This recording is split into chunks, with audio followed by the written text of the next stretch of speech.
কারণ স্কিনে যখন কোনো ফাঙ্গাল ইনফেকশন হয় তখন কিন্তু নর্মাল সাবান আপনি কিন্তু ব্যবহার করতে পারবেন না, তখন মেডিকেটেড সোপই ব্যবহার করতে হয়। তো ওই হিসাবে ডাক্তার মেডিকেটেড সোপ হিসাবে কেজেড প্লাস সোপ প্রেসক্রাইব করে, ঠিক আছে। তো এটা মেনলি ব্যবহৃত হয় যেসব ফাঙ্গাল ইনফেকশন, তার মধ্যে অ্যাথলেটিক্স ফুট বা থ্রাশ বা রিংওয়ার্ম বা ঘামের থেকে যে র্যাশেস হয় সেই র্যাশেস, আর ড্যান্ড্রফ বা খুশকি।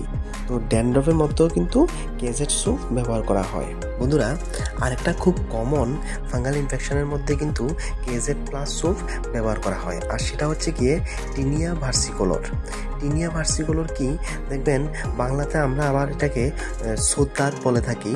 যেমন পুরা সম্পূর্ণ শরীরের মধ্যে বা শরীরের সম্পূর্ণ অংশে বা কখনো কখনো কিছু কিছু জায়গায় দেখবেন সাদা সাদা স্পট পড়েছে, আর এটা মেনলি হয়ে থাকে ফাঙ্গাল ইনফেকশনের কারণে। তো এই ধরনের ফাঙ্গাল ইনফেকশনের মধ্যেও কিন্তু কেজেড প্লাস সোপটা ব্যবহার করা হয়।